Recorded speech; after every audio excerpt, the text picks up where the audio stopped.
Absolute bloody legend. Welcome back to another episode of FatChat. Now, the episode today, this is the one that we've all been waiting for. It's because we've tried to get him. His time has been so tricky to get in all the different interviews. He's been interviewed by the paper. Let's get this one out. I brought the paper with me. You bring it. I thought that was the one I bought. No, there's 20 copies as I walked in, everybody. It's like, here we go. Iron Matt, look at this. Bang on the finish line from Cairns. How good is that, everybody? We absolutely love it. Thanks, Ben Quartermain. Mate, so good. But we finally get you for an interview because what we're going to do today is we're going to run through. I want to know about the whole day and the whole race. We've heard like little bits and pieces, obviously, when we've like caught up, but I want to know a full play-by-play breakdown, you know, how it was like the lead up and everything. So go, tell me. Go from... I kind of want to know literally from like even before the race. Right. And I guess the nerves and sort of the prep. I know we're checking in obviously like with our FatChat apps or whatever, but like give me a little bit of like the day or two before the race because you kind of went like off grid as well. Yeah. So Kim and Tom and Karen, so it's Kim's mum, my mother-in-law, they arrived on the Wednesday, and then because I was unseated, there was no media or any commitments. You didn't do anything? No, oh my God. So hang on. So just on that as well. So like for everyone that doesn't know, you were seated number 14 for the race. So unseated. How many people is there in the pro race? Oh, there was 30 odd or 27 maybe. Yeah. In the end, I'm not sure how many started. So, but out of all of that, so like, but you just come off literally the most recent Ironman. Is it because you missed Port Macquarie? Is that why? No. A lot of guys missed it. It's because you just literally broke the record in Busselton and you came second. Yeah, I was apologised to by our pro liaison. Essentially, they just didn't have belief in that I'd recovered. Right. And because I'd missed fighting Cairns so many times. Right, they were just like, oh no, this isn't a race. Was I throwing a bit of a Hail Mary? And so I get it from that point of view, but then at the same time, 6 months is short term in this sport, and that was how long ago I went 740. Your body doesn't forget that, nor do your mind. Yeah. And if you're coming off 2 months of in and out of hospital and you pick that as your first race of the year, personally I would think, okay, well, if they're coming, they're ready. Yep.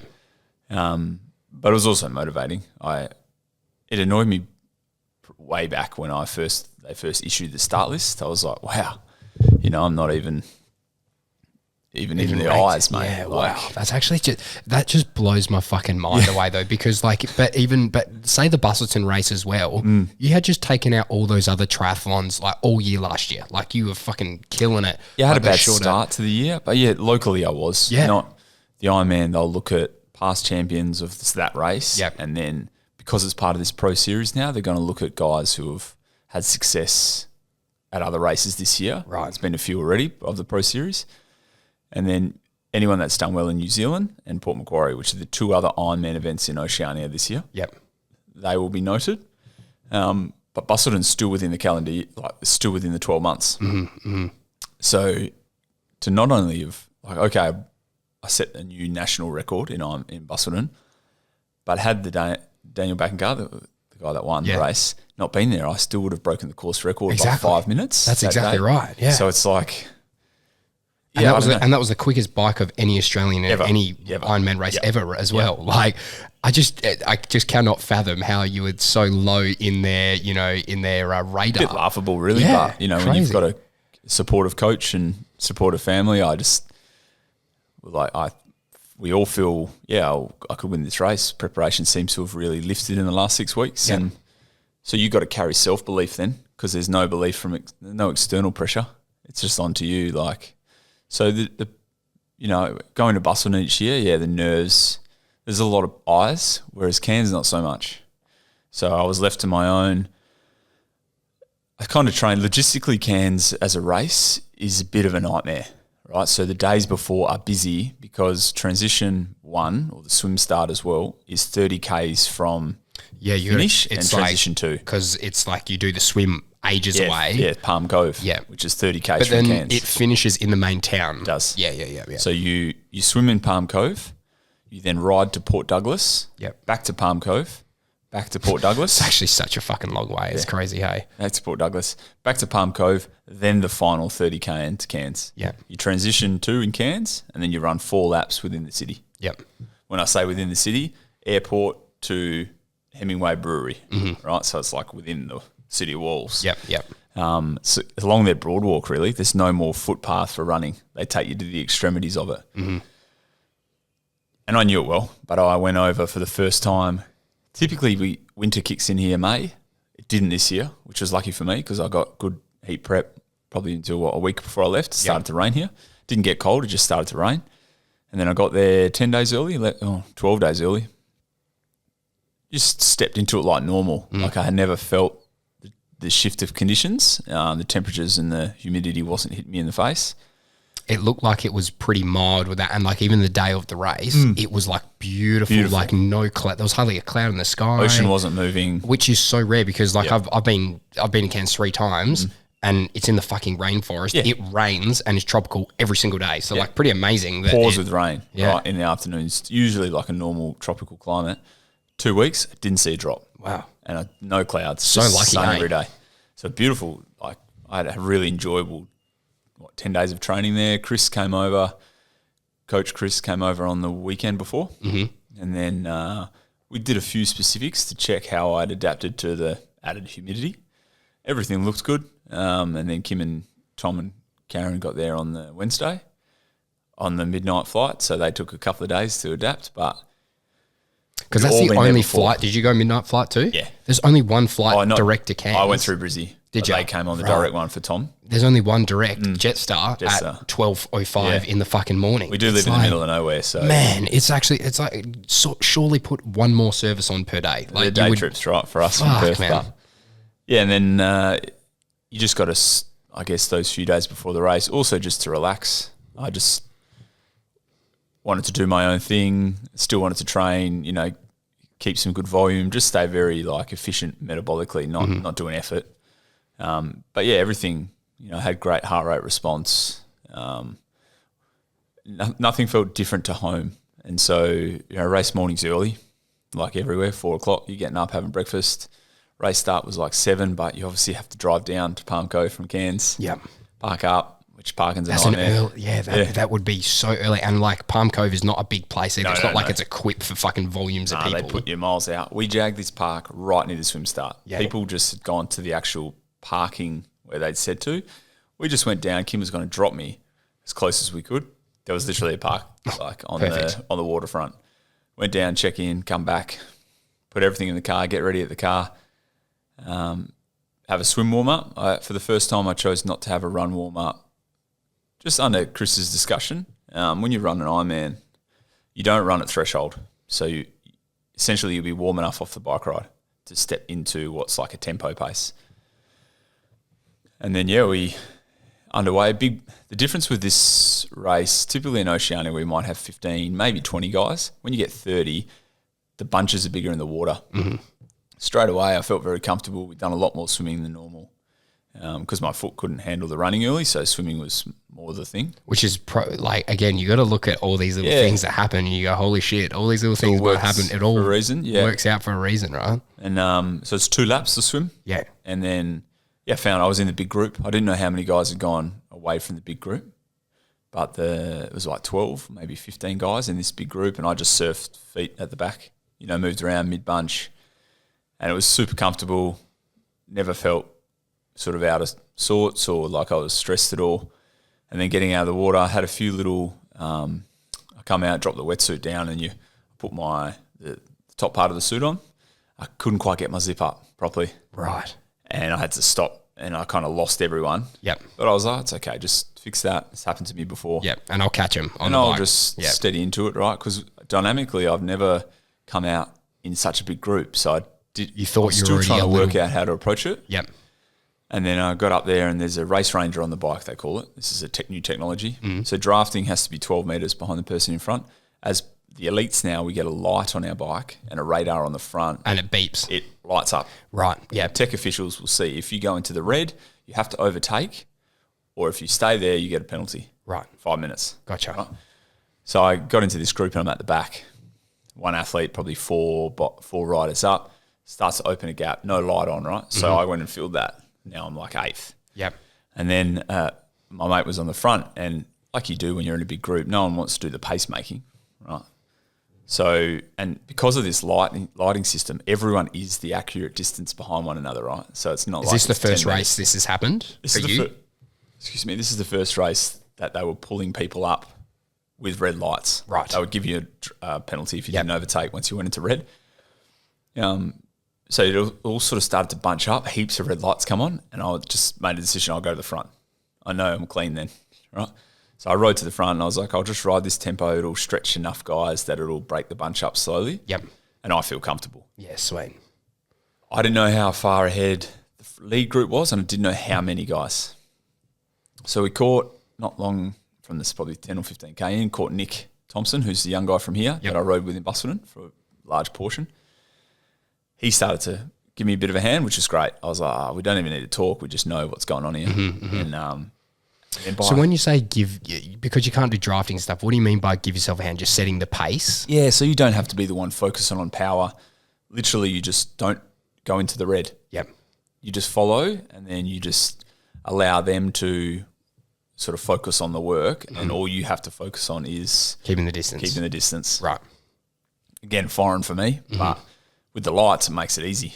Right? Is that a common thing for people to sort of do, as in like have that with another racer? Absolutely. Yeah. If you can, form an alliance. Otherwise, people play games with one another, which makes it slower. Wow. See, this is the shit that fascinates me, because it's not just about literally about the day and doing that. There's especially so many a group tactics of and 12. stuff. And then you've got, so when orange light was 17 to 14 metres. A blue light came on 14 to 12. 12 on was red. So you had notice. I just kept it outside the orange. Yep. Right. That's how comfortable I felt. Where is it on your bike? Under your seat? Yeah, under the seat. So you see the one in front of you. Yeah. Right. And it's been proven to be very accurate, right? So that's why they're now using it to give penalties. And then you go over, it's quite lumpy cans along the Captain Cook Highway. Lovely. It's very scenic. It's so hilly as well. Yeah. Oh, driving around there in cars a fucking nightmare. Never mind. Pretty chaotic, yeah. And it's all cut up from a lot of landslides they had over their wet season. Yep. So, the road's terrible. But you hit a Rex's Lookout, which looks out over the water. It sits up about, you probably climb, must be 150, 200 metres, but it's quite steep. You go over that, and I just pedalled up pretty evenly, and I looked back at the top, and I had a gap. And I was like, okay, I do have good legs. I do feel like I have good legs. So that's, everyone chases back on, which is fine. How many Ks is that in roughly for the bike? 20. Yep. Maybe. So 15, pretty early. Yep. And then Nick come around me, and we work together, and you go down, as you're going towards Port Douglas, you actually take a left down this service road and do a little dog leg. You go out and back. And I saw the lead 4 guys together. Only a minute gap. And I was like, it's low already. We must have been a couple of minutes back. How did you know it's a minute but at that point? Is somebody telling you? No, when you come past them, so I'm going around to a turnaround. So they've already been around the turnaround. You're just counting now. No, I just look at my clock. Yeah. What did I pass the last guy at? Yep. Yeah. And then when I get to that turnaround. That's what I mean. Yeah. Double it, sorry. And then, and I was like, that's pretty close. This will all come together pretty quickly here. Turns out we're actually 3.5 minutes back out of the water. Yeah, wow. And I just rode it back. Fuck. Within 25K. Wow. So did you feel like you said by the 20K, you were like, oh yeah, cool. I can feel that I'm on a good bike day here. Did you feel that straight away, or it took longer into the race to really believe like, holy fuck, I'm actually you typically feel good. Yeah. When you get going out of the water, your heart rate's just elevated. Yep. You feel okay. 30 minutes, you don't read into anything. You just got to relax, try and be patient.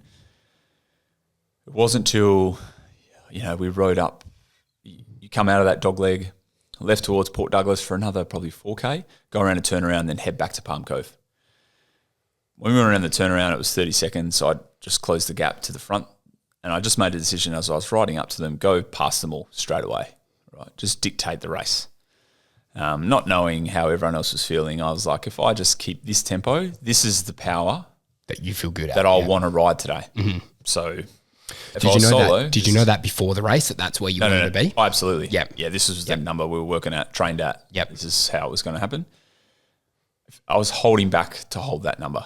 So it was coming to me easily because I was sharp enough at how I felt, and I was... Do you ever have the temptation to keep, you just go, that's what we're working with today? Over the hills a few times, And that's where I was like, oh, it is too much for everyone else. Yep. And I was like, I'll just be patient for a while. One thing that the commentators were all, and you can see as well compared to you and the other guys, is the size of your fucking legs compared to the other guys. Is that, do you reckon that's because of all the amount of volume of bike riding that you're doing and you're doing more of that sort of like power stuff? And I'm just 6'3". Yeah. And they're 5'5". Yep. Yeah. So I have a long femur. Yep. They're tiny.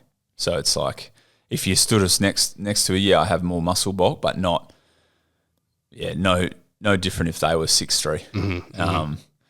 So that's the difference on the bike. I'm just able to wrap around a bike better than they are. Yep. And then I rode,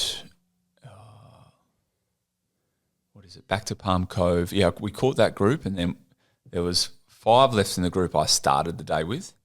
Then it added 4 people, so there was 9 of us.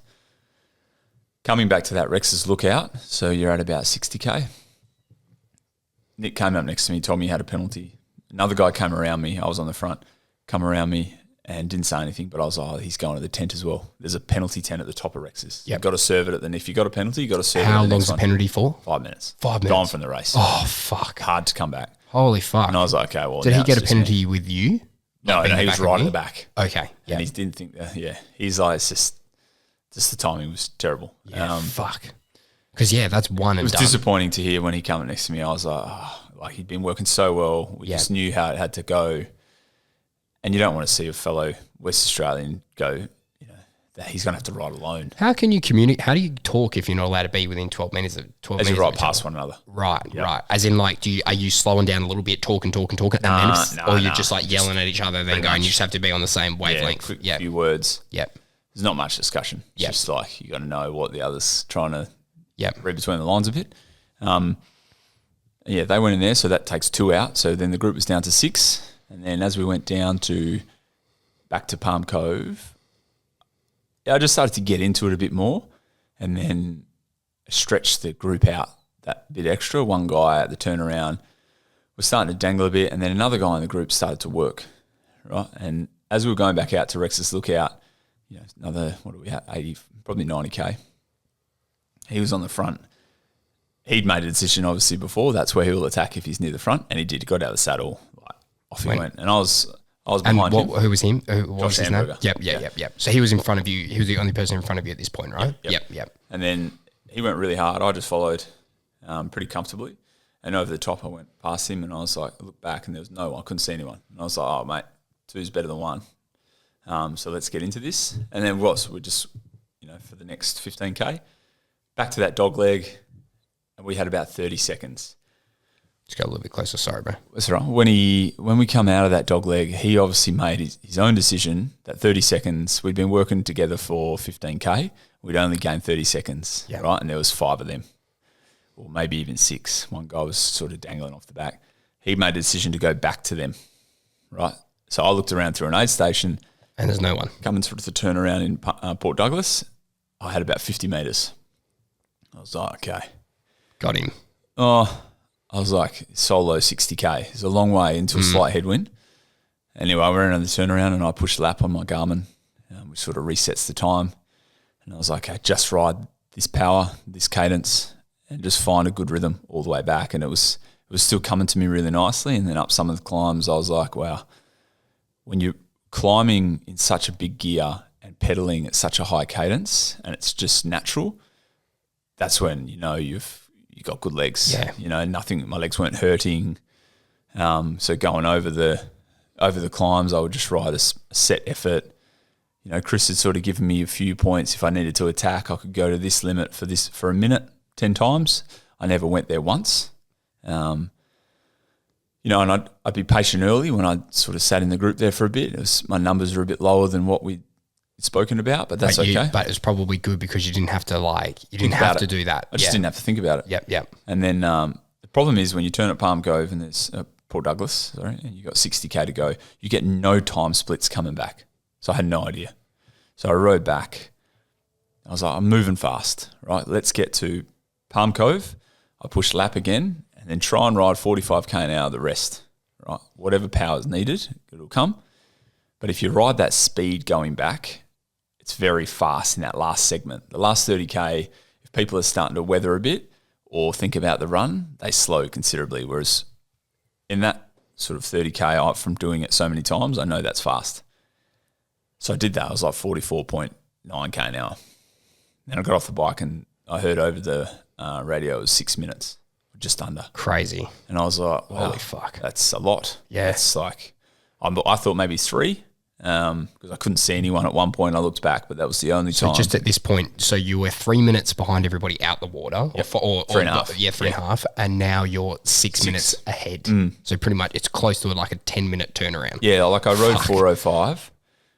Last year there, I didn't ride very well. I wasn't 100% healthy, but I rode 4:19 and I was the fastest last year. Wow. Right, so it's a lot faster. And I was like, that's, they might ride. I thought maybe 4:07, 4:08, but no, I had a big gap. When you have a gap that big, again, never been there, not in this sort of race, this championship style race, the worst thing you can do is panic, right? Yep. So I didn't. I just got changed in transition, put shoes on, socks, started running, but I didn't really step into my run until about 5 minutes. I just tried to get loose first. Yep. Because you've been in a flexion position the whole time and you come up running into extension. So you need your hips to open up and your hammies to engage. And I did. And then I saw all the boys. There was like 5 of them together and they were all running really hard. Natural, right? You got to chase the leader, right? And you want to be the first guy to get to the leader. The problem is a marathon needs more patience. So the beauty is when you're on your own, there's no pressure from anyone around you. When you come out in 5 guys, it's a rush. Yep. It's like, oh, okay. And do you think it's also like because the run has got people, you can sort of hear and see the people a little bit more rather than the bike. You're just fucking in the woods and out in the forest for ages. Yeah, you come out of transition. There's people like motivating you, and then also like you can, if you're running with others, you feed off their turnover, and you just overrun. Yep. So I was like, oh, okay, the one guy that ran 2:37 last year, who's won the race 3 times, I was like, he'll come the hardest. It always does. I was like, let them come. The discussion with Chris before was you just got to let them come and believe in what you're running is fast enough, with the thought you could always go faster if you need. That was the number one. Because I hadn't raced all year, I had to do me. Mm-hmm. So tick off a lap first. I was just following the media moto and the guy on the bike where the camera was running. Just the first lap I ticked off really well, and he only brought a minute 10 back. And I was like, well, that's not catching me. Yeah. Right by the end. And I wasn't slowing down. I didn't feel like I was going to need to. And is Chris telling you the split times and that sort of stuff? I know, I get them. Because you them. turn twice a lap, so I'll just see where they are. Yeah. And I was using more like location where they were. What you got to remember, if you're at home and you say, you got a friend there, you're going for a run, and you say, okay, I'll go in 5 minutes. Right, you go and then I'll chase you. If you say go to them and you stand for 5 minutes, do it. If you've never done it before. It just gets further. It's a long way. You can't see him, but it also feels like you've been waiting for half an hour. Yeah. Right? That's how it feels to them as well. When I'm running back around the turnaround, I don't think it's long, right, to when I see them. But for them, they're like, they run for a while and they still only just hit the turnaround, right? Like, so is that something that you had in your head before that race, or do you reckon you've got that since the race? No, just from years of doing it. Like, yeah, you got that's like a saying. I mean, like that's like it's very hard to close a 10-second gap if everyone's running the same speed. Yep. So that's where like in running, people say, "Oh, you only lost by 10 seconds." Yeah, but that's 10 a long seconds way. is 100 meters. You never would have closed it, right? And then by the second lap, he closed it hard, but I could see he was really working, and I was like, I feel like I could step into it a bit more here and push a bit harder. But I was like, it's still 3 minutes. Like it's a long way. Yeah. Still just under a kilometre. Like, it's a long way on the road. And then we went out to like the 23K mark and there wasn't much of a shift. And then I was like, just be patient at this speed. Like I was taking my time through aid stations, being very conservative. Went around a top turnaround, which is like 27K. It swung back my way. And he was like, you can tell with somebody's the way they're carrying themselves and their turnover, how laboured they are, like the body language speaks, right? And I was like, okay, I feel I can just be very consistent here. I don't need to do anything silly, right? I'm just here I've put myself in a winning potential. Make it happen now. We've got 15K to run. Back into town, when I got a lap to go, I just start to think about home 10Ks, where I've run 10K around home a lot. And I was like, okay, I can visualize that. And I was like, if I get to 8K when I see him for the last time before the final turnaround and the gap's the same, then all I need to do is exactly as I'm doing. Yep. Right. Still take the time through the aid stations, but I can lift the tempo through there. In general, say, for example, right, if he's sitting there and he's got a bit more, right, and he's waiting for that he's waiting for the last opportunity to strike, what's the latest that somebody can really put in a big, effort like that? 5K is a long way to run. Yep. So it would be that last 5K. Okay. But the gap would need to be a minute. Yep. Right? Because I'm running 350 pace, so he already, in order to catch me, if the gap's at 3 minutes with 8K to go, he has to run 30 seconds per K faster. Which is, like you said, ridiculous. Significant, right? Yep. His body language I was not reading that. Yep. Right? So I just kept doing what I was doing until the top turnaround, and then the gap was like just over 3 minutes. And that's when it dawned on me like, yep, I'm actually going to run in and win this race. And in 2014, I raced there and I was running third at that time. And I'd passed this guy at like 28K, and he's like pretty much walking. And then really well-known athlete, raced for Australia, been in the Olympics. I went around that same turnaround, and I never saw him, but he ran past me with 2K to go, flew past me. I was still running okay. He just found this like extra gear, 8K of speed, 330 pace. And I missed the podium that day, right? And I've never been back that close since. So to be in that position and be able to celebrate and really enjoy that last K, I was like, people's like, oh, you could have run this speed or this speed. It's like, I'm about to put 5 minutes into a course record, win a race that I probably never thought I'd get close to winning. Yeah. I just like wanted to, you only know this now because of hindsight, having done it for so long. Those moments don't come around every day. Yep. Rarely come around, really. So when they do and you get the chance to enjoy them, it was so nice. Absolutely. It was just a really like enjoyable last kilometre.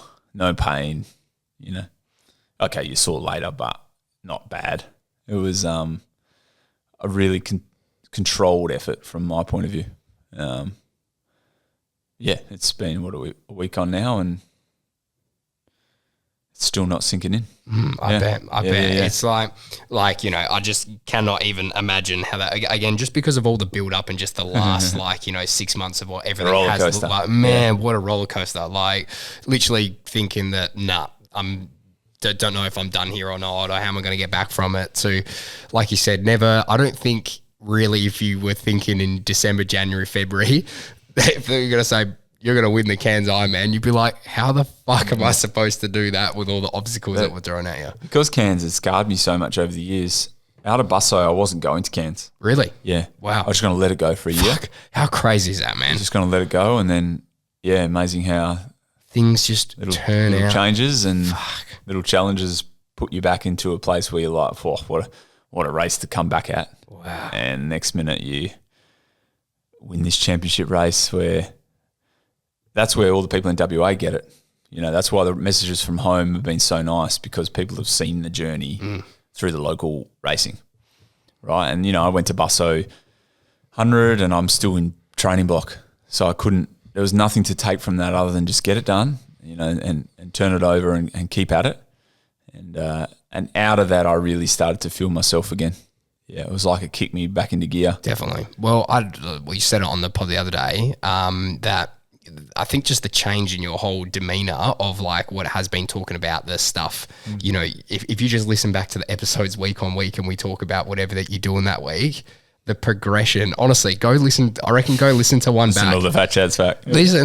We'll go to the first one back and talking about it, and you're like, fuck, like, there's all of these obstacles that are in front of you, and it was all these little problems and blah, blah, blah, and sort of how you were seeing that versus you fast forward to now and you're just like, what the fuck? Like, it's just crazy. And your whole energy has changed about it. Strange as it is, I now believe I can win a world championship. So it's, and people say it, I guess, but I'm not chasing anything else this year. The Kona was the only focus because I didn't think I'd be in Cairns. So, it's really nice to make myself known, but I essentially will go hiding until then now. I'll race a couple of times, but I'm still where I was at was still working towards Kona. So it's just like the step one, you know, to progress back to that elite level of fitness that you really need to be at to be competitive against all the best in the world. But it's a good platform to start from. 100%. I don't need to reinvent anything. No. Yeah. So we'll see. Yeah, that's unreal, bro. So like, what did like you sort of touched on the last K of just enjoying it, and also obviously knowing that Kim and Tom and like what family members, did your mum and dad come as well? No, not mum and dad, just Karen. Yep. Mum and dad have been there a few times, but I mean, when everyone can watch from home. Yep. It was great. It Makes was it easier. See, the thing about the coverage, it was just you the whole time, so it was amazing. I've watched it, I know. Yeah. It's like they could actually, you can even watch my body language, which didn't change the entire run. So man, so like when I watched the whole day, I literally was on it the entire day. I was at the gym watching. I was everywhere. I had a whole day out, and I was just watching this race. And it was like your whole. You could just see you just had the killer. You just had like the man. This is it. Especially from sort of halfway through the bike, like what you were saying, like when you sort of got through that group and you're now at the front, it just did not look like you were just steaming. Yeah, like, without attacking or anything too. I just found my groove and it looked effortless. That's what it looked like. Yeah. It looked real effortless watching. I know, but like in terms of just your body language, like you said, you know when you've got people and stuff. I felt comfortable, which is nice. You fight it so much in training sometimes and even racing. So it's, you know, I kept hearing the reference from the commentators, this career day. I don't think it's a career day. It's just a reward for effort. You know, what I'd buffered for the first 6 or 7 weeks getting going again was grueling, right? Like I wouldn't wish it upon anybody. No. You know, if you coming back from pick line and you're fucking just months of antibiotics. It's like, you know, and lots of them and multiple surgeries, and I felt like a washed up. You know, and the other thing, not just physically, it's like also the mental toll as well, because like your entire life is going out and doing hours and hours and hours of training, and you sat still. Like never mind like 10 weeks. Yeah. For me when I had I would have the fucking ear thing.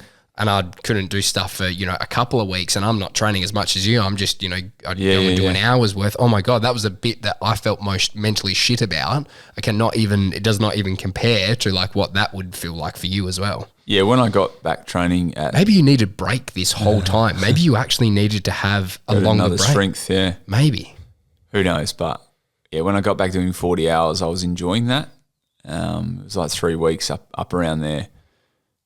That enjoyment of being able to just to do that again, I think was like, because there was a real reality that it would never have been the case. So, the suck that you're so fatigued through that period, but I was just there. I was hanging in there, getting through it all pretty well. You know, you have more bad days than good days, but I didn't seem as bad days anymore. They're just like not as good as the good days. Yep. That change of perspective, right? Yeah. It's like you're still doing it. You know, it's what I now try and encourage people I coach, like doing it is better than not doing it, right? Even if you didn't quite hit the numbers. To be fair though, all the, you know, visited you in hospital, came and visited you here with your manky foot and everything, you know, speaking a lot over that time. There was not one point, to be honest, in my mind that I was like, I don't know if he's going to be able to do it. I mean, like, there was never. I was just like, well, you know, it's going to, that is shit, but it's a couple more weeks off, mate. Don't worry about it. Like, it'll get back. I didn't Google seek.com or anything like that. So I actually coached a bit more when I was in hospital. But so, yeah, I mean, all my athletes were fantastic while I was sort of went off the grid for a few days and,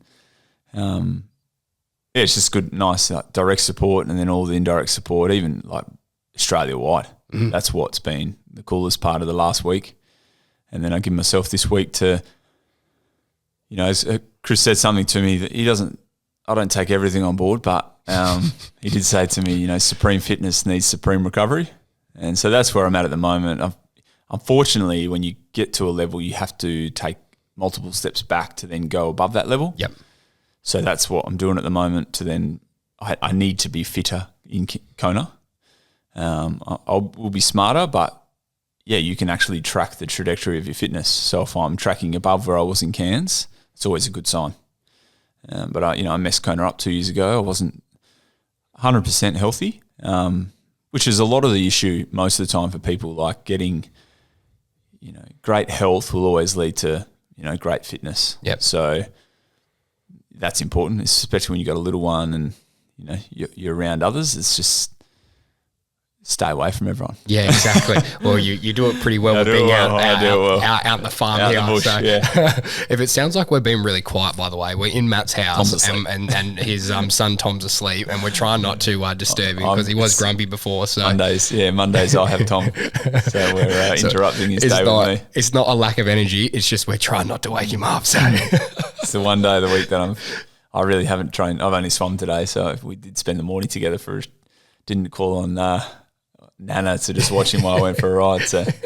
So like, how do you go from, being off this massive high for Cairns and then enjoy it? Because like you said, that does not come around very often, and you've been working all these years and for all these different reasons it hasn't quite, worked out.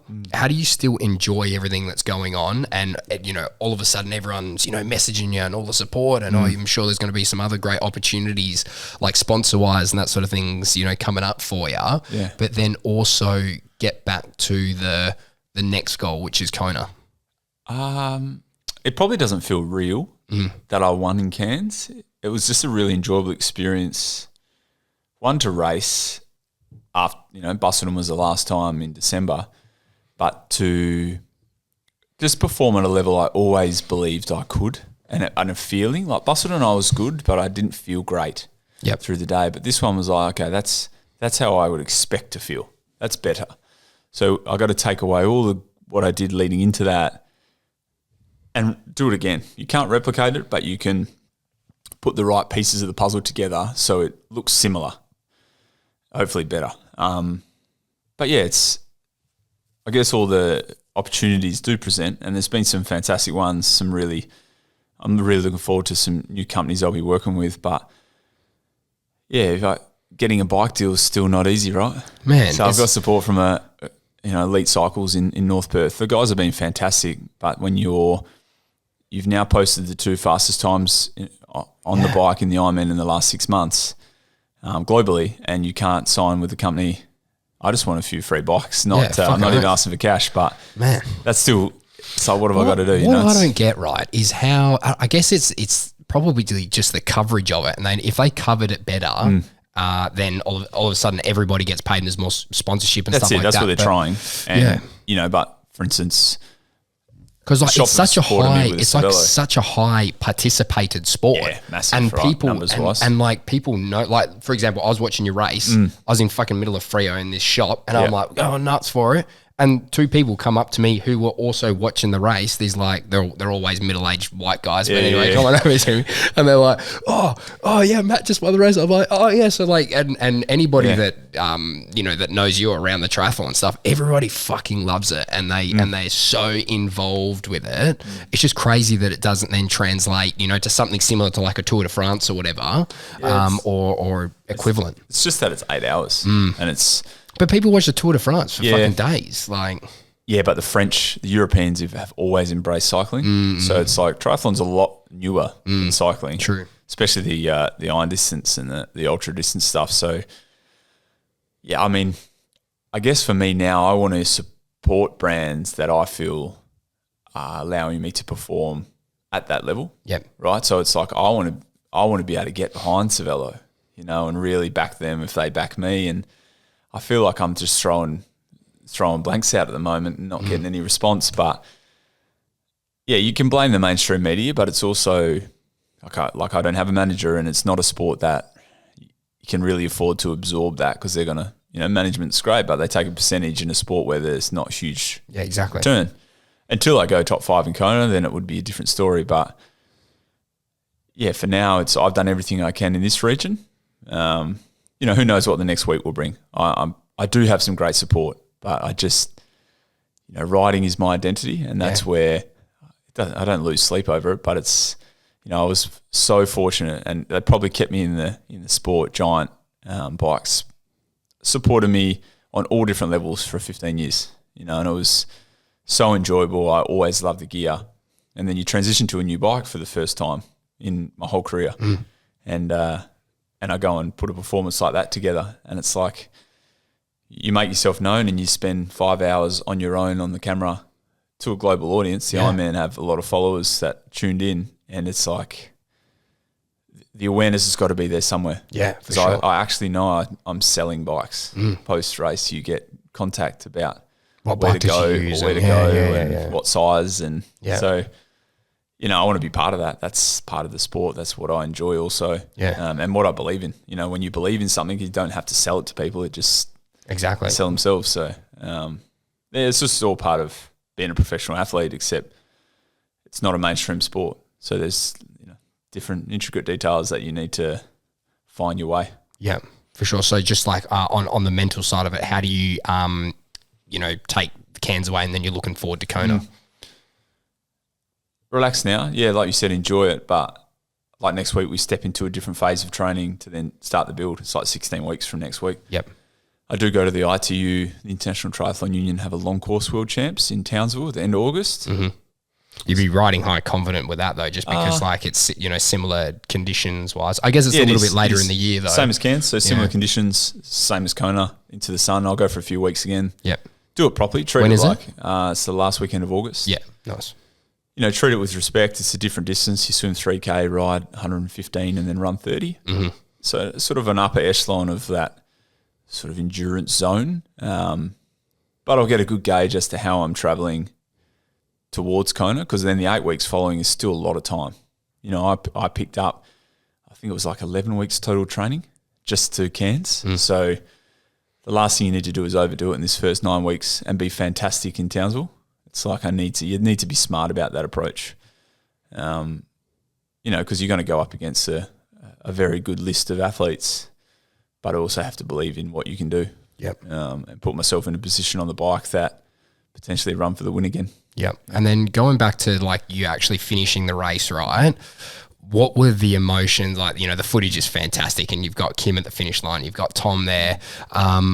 Run us through that. Like how did that all feel? That just must have felt incredible. It was just nice to see them. You run past them so quickly and you give him nothing, and Tom doesn't get that. He just Dad, come back. Yeah. The first lap of the run, I didn't actually see him at all because Tom didn't want to get out of the lagoon. Yeah, I saw that. Yeah, I got sent a photo of him he was just swimming in the lagoon, so Kim couldn't get him out. He kept going into the centre of it. I kind of knew that was the case when I hadn't seen him, but I saw him those few laps, and then it's also that when I'm deep in that run, last 20K, knowing that Kim would be more nervous than me. Yep. She doesn't know how I'm feeling. No one knows how I'm feeling. So to be actually present down that chute first, it's lovely to see Tom, but he's just happy to be there. See the finishing tape. They just wanted to play with whatever's on the ground. But for Kim, it's a relief to years of, she's supported the both of us, let alone me for, much longer than Tom. Maybe it's not all for nothing. Yeah. Or not saying it's for nothing, but maybe it's not all for, a dream that was too big. And now we're looking at Kona, and we've been to. The thing is, for anybody, for all the people listening, there's been so many tough times. We've sat on the side of so many roads when I've had issues and illness and injury over the years. So it's important, and I think Kim and I spoke about this. You got to remember them because they shaped this moment. Yeah, right. They shaped these moments. Right. The last one I won, Kim was at home after giving birth to Tom. Wasn't all that well. He was born the same week as the race, so they had to stay up here. So she missed it, and it was emotional, right? Because she wasn't actually there. Yeah. But for her to be there and be a part of it, I can see she wants more of that for me and for her, and it's for us. And our whole family. It was just nice to see everyone afterwards on FaceTime, and and then the support from people in Cairns was great too, but. You get a lot of messages to say how inspiring it is and stuff, and you don't set out in a sport to do it for that reason. For me, it's the personal challenge is why I do it, but it's still nice if you're having a positive impact on people. Yeah, I'll keep at it. Yeah, absolutely, man. Oh, it's so exciting, and can't wait to see obviously how everything leads up to Kona. But as a just a friend and a fan and watching it, oh my God, what an amazing day, and I just could not even imagine how you would have been feeling when you finished a race like that. It was just fucking awesome for me to watch. I was getting goosebumps. Yeah, my legs weren't hurting. Yeah. Until about 2 hours later.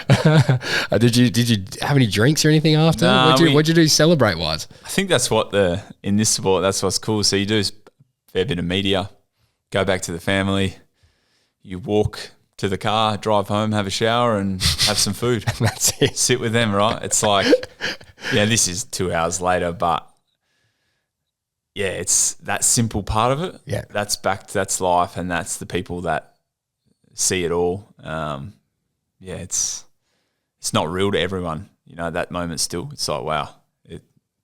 The next morning I woke at 4 and I rewatched the footage and I was like, yeah, shit, that did happen.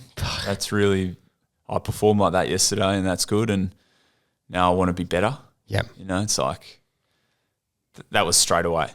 I was like, oh, yeah, well, that's more so than watching it back and seeing the way I was running, and I was like, okay, that is how I felt. So that is good to see that I wasn't laboured, and you know, and I love how they always say, like, late in the marathon, 3K to go, 4K, always hips look like they might be rocking a little bit. It's like, I've been going for 7.5 hours. Fucking oath they're rocking. They've only just started to rock a bit, and maybe it was just because I was just moving a bit more. Like, yeah, it's just, I didn't feel that. I actually felt better in the back 5K, but you know, I look forward to going again. Yeah. Marathon's special, so the next marathon I run will be Kona.